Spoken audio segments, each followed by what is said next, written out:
Flujo magnético. Cuando hablamos del flujo magnético, lo representamos por esta letra y nosotros decimos que es una medida de la cantidad de magnetismo y se calcula a partir de este campo magnético y la superficie sobre el cual actúa y el ángulo de incidencia, formando entonces las líneas del campo magnético y los diferentes elementos de esta superficie, ¿sí? Así como lo tenemos entonces aquí denotado por la superficie y sobre el ángulo que se forma entonces teniendo en cuenta el área que tenemos acá, S, sobre esta superficie. Entonces podemos decir que este es la intensidad de este flujo, que pues va a ser una constante. Matemáticamente podemos definir el flujo como el producto punto entre la intensidad de flujo magnético y la superficie. Y de vectores sabemos que la intensidad de este flujo o este producto punto entre estos dos vectores los podemos definir escalarmente como la magnitud de esta intensidad de campo por la magnitud de la superficie por el coseno del ángulo. Vamos a tener entonces un flujo máximo cuando este ángulo θ sea igual a 0, porque sabemos que cuando este ángulo vale 0, entonces el coseno inmediatamente nos da 1. Vamos a tener entonces que la superficie y la intensidad de campo son paralelas. Entonces de esta forma vamos a obtener que son máximos, ¿sí? Que tenemos aquí un flujo máximo. Si nosotros no necesariamente tenemos un cuerpo de esta forma, podemos decir entonces que el flujo está definido en función de la integral cerrada de B.ds. Es decir, que este flujo está atribuido a la sección completa que estamos calculando. La unidad de flujo magnético en el sistema internacional es el Weber y en el sistema sexagesimal es el Maxwell. Entonces este flujo nosotros lo podemos calcular a partir de la intensidad que estamos calculando del flujo magnético y el diferencial de área. Nosotros también podemos decir que las tres formas, digámoslo así, que hay de variar el tiempo del flujo en un campo magnético a través de la superficie sería entonces cuando este campo que tenemos aquí depende del tiempo, cuando la superficie que estamos teniendo en cuenta también va a depender entonces del tiempo, o que el ángulo entre el vector de intensidad de campo B y el vector de la superficie A cambian con el tiempo, o sea, de θ. Digámoslo así, que son esas tres formas que nosotros tenemos para poder evidenciar esto. ¿Para qué estudiamos el flujo? Para que podamos entonces definir lo que es la ley de Faraday-Henry. O podemos decir que también la podemos llamar como la tercera ecuación de Maxwell. Cuando nosotros hablamos de esta ley, decimos entonces que estamos hablando de la primera parte de lo que es el electromagnetismo, la suma de la parte eléctrica y la parte magnética. Entonces decimos que la inducción electromagnética que vamos a poder estudiar es el fenómeno que originamos en la producción de una fuerza electromotriz que vimos en la parte magnética, que es la Fe, en un medio o un cuerpo que pues está expuesto a un campo magnético que sea variable. O que también pues tengamos un campo magnético estático no uniforme a la variación entonces de las líneas de campo que atraviesan pues esa superficie. Ahí entonces nosotros decimos que la energía de ese campo electromagnético es transferida a todo el cuerpo expuesto dentro de su radio. Entonces nosotros decimos que el cuerpo, que es un conductor y es parte del circuito cerrado, produce entonces una corriente inducida, ¿sí? Entonces estos son ya elementos que estamos teniendo en cuenta pues en base a los estudios que hizo Faraday. Por eso pues tenemos entonces aquí que va a ser entonces Faraday nuestro primer expositor. Pero nosotros también tenemos en cuenta que cuando tenemos esta fuerza electromotriz inducida y como ella se va a oponer a ese cambio de flujo magnético que existe, entonces esta corriente tiende a mantener el flujo. Entonces así nosotros podemos decir que la intensidad del flujo que varía, o el cuerpo conductor, entonces se mueve con respecto a ese flujo de la corriente. ¿Qué quiere decir esto?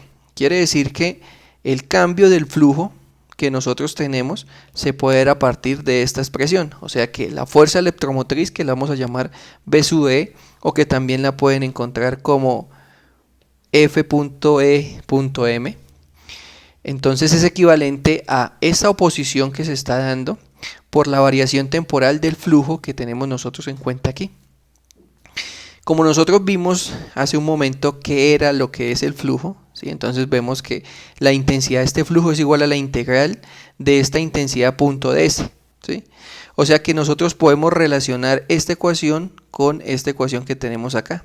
Y nos va a quedar entonces esta ecuación que nos está diciendo que la fuerza electromotriz, o la FEN, es opuesta o se opone a la variación temporal que nosotros tenemos del flujo. Pero nosotros también, a partir de este estudio que estamos haciendo sobre lo que es la inducción electromagnética, también podemos decir que la fuerza electromotriz es equivalente a hablar de que vamos a tener entonces esta expresión de la parte electrostática, que es que se va a oponer también a la integral que tenemos de línea del campo eléctrico, en este caso, con el diferencial de longitud. Entonces tenemos que la fuerza electromotriz implica una intensidad de campo eléctrico, pero la fuerza electromotriz, que fue lo que vimos aquí también, implica una variación en el tiempo de ese flujo. Y al partir nosotros, digámoslo así, de estas dos expresiones es que nosotros podemos computar lo que es esta ecuación, que es la que tenemos aquí, esa ley de Faraday-Lenz, teniendo en cuenta que Lenz fue el que propuso en que si nosotros teníamos que esta corriente debía a la fuerza electromotriz, entonces ella se oponía al cambio de este flujo magnético.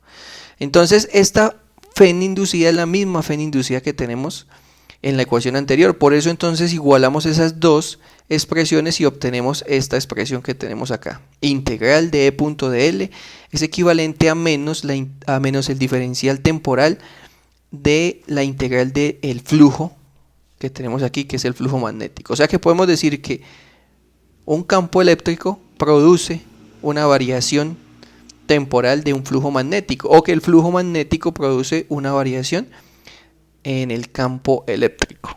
Entonces esta ecuación nos está mostrando la dependencia que existe de lo que es entonces un campo electromagnético.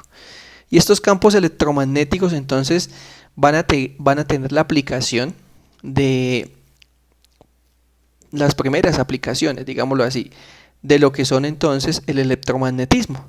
Y podemos decir que la inducción electromagnética, en su ejemplo más sencillo, es el motor eléctrico. Ese motor que simplemente tiene una intensidad de campo magnético, una corriente que pasa sobre la espira y pues la corriente que va a generar entonces este movimiento, ¿sí? Entonces podemos decir que ese es el funcionamiento que vamos a utilizar para poder denotar esta aplicación.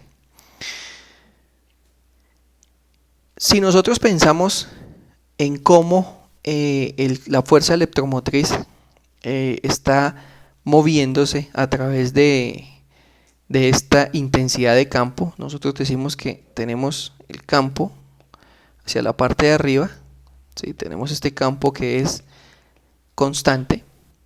Tenemos entonces la fuerza electromotriz a favor de las manecillas del reloj. Vamos a decir entonces que este campo aumenta. Si tenemos entonces la fuerza electromotriz en contra de las manecillas del reloj, decimos entonces que este flujo que nosotros tenemos aquí disminuye. Entonces tenemos el campo inicialmente, pero cuando tenemos esta inducción, entonces ¿qué sucede? Pues el campo va a aumentar de esta manera, y si no, entonces vamos a tenerlo que disminuir de esta forma. Con esto entonces estamos aplicando las leyes que aprendimos de la mano derecha para poder establecer entonces el flujo que nosotros podemos tener hacia la parte en el que él aumenta o en el que él disminuye.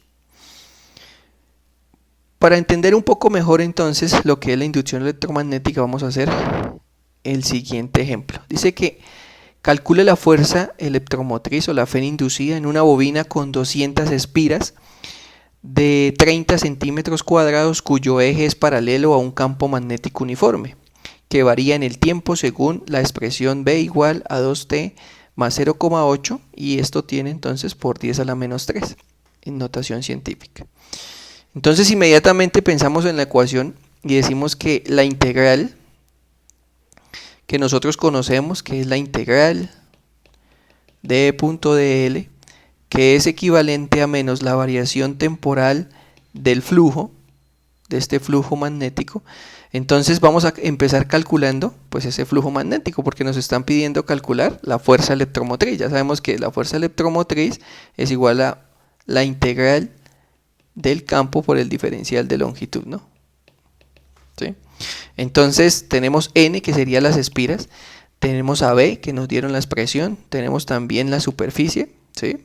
Tenemos la superficie y tendremos entonces el coseno. Nos dice que son paralelos. Como ellos son paralelos, tenemos que es el coseno de 0. Por lo tanto, entonces vamos a tener que este coseno de 0 vale 1 y simplemente vamos a tener entonces esta expresión que tenemos acá. Vamos entonces a desarrollar que la fuerza electromotriz es igual a menos la variación temporal de este flujo. Tenemos entonces que introducir el flujo, que es toda esta expresión que tenemos. N es el número de espiras, la superficie es una constante.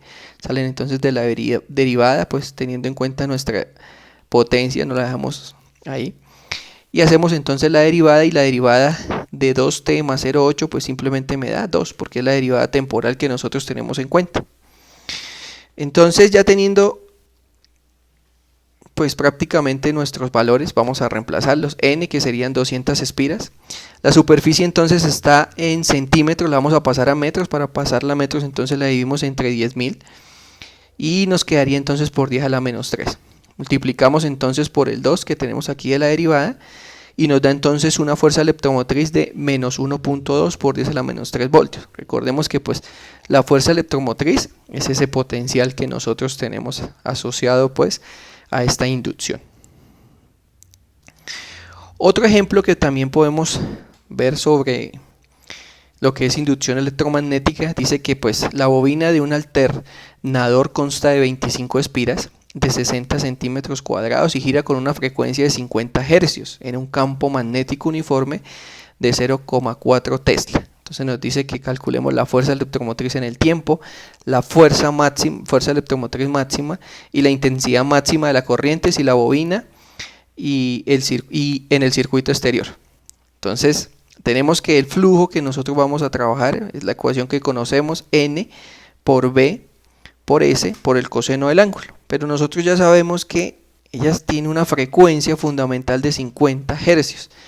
Entonces vamos a tener que este ángulo va a depender de la frecuencia angular, que va a ser omega por T. Teniendo en cuenta eso, entonces nosotros decimos que el flujo es igual a N, las espiras, por la intensidad del flujo, por S por el coseno de omega T. Entonces ese flujo lo vamos a reemplazar en la ecuación de la fuerza electromotriz. Decimos que es igual a menos la derivada de T con respecto al flujo. Vamos a tener entonces que la derivada del coseno me da entonces el seno negativo, ¿sí? Derivada del seno. Entonces menos con menos, aquí vamos a tener que va a ser positivo. Y vamos a tener que la derivada interna me va a dar omega. Por lo tanto me va a quedar N por B por S por omega por el seno de omega T. Nosotros conocemos del movimiento circular que omega es igual a 2pi por la frecuencia. Por lo tanto, entonces nos dieron la frecuencia fundamental, que serían 50 hercios. Lo multiplicamos y nos daría 100 pi por hercios. Entonces ya tenemos a omega. Podemos entonces reemplazar en esta expresión que tenemos acá. Entonces, ¿qué tendríamos? Tendríamos que B sub E, que sería la fuerza electromotriz, es igual a 25, que en este caso sería entonces el número de espiras que tenemos. Tenemos entonces la intensidad de flujo, que sería 0,4. Tendríamos la superficie, que nos la volvieron a dar en centímetros, dividimos entre 10.000 para poderla pasar a metros cuadrados. Tendríamos a omega, que sería 100 pi. Omega, que sería 100 pi, y nos quedaría el seno de 100 pi por T. Multiplicando y haciendo la división tendríamos entonces que esta fuerza electromotriz es igual a 6pi por el seno de 100pi por t. ¿Sí? Entonces ya tendríamos la expresión de nuestra respuesta A. Pero en la parte B nos dice, calcule la fuerza electromotriz máxima. ¿Cómo hacemos para que esta fuerza electromotriz sea máxima? Pues nosotros vamos a considerar que la única forma de que sea máxima es cuando el ángulo que nosotros estamos teniendo en cuenta aquí es 1. Para que entonces al multiplicarlo podamos obtener que esta fuerza electromotriz es igual a 6pi. O pues equivalente, podríamos decir, de forma aproximada a 18,84 voltios. ¿Sí? Obtendríamos entonces nuestra diferencia de potencial. Y ahora nos pide entonces que calculemos la corriente inducida. Entonces, ¿qué vamos a hacer? Vamos a calcular, ya teniendo en cuenta de que pues tenemos la diferencia de potencial, entonces vamos a calcularla por la ley de Ohm. Recuerden que tenemos que el voltaje es igual a I por R, entonces nos está pidiendo la corriente. Despejamos la corriente y obtenemos que este voltaje, que es el voltaje de la FEN sobre la resistencia, lo que nos va a dar entonces este valor. Entonces esto es igual a la que nos dio aquí, que es 6pi sobre 75, que es la resistencia que nos está dando en el ejercicio, y es equivalente a 2 sobre 25pi, que puede ser aproximado a 0,25 amperios. Con esto entonces tendríamos la corriente, tendríamos entonces nuestra FEN inducida máxima y la FEN que se produce entonces en esta superficie.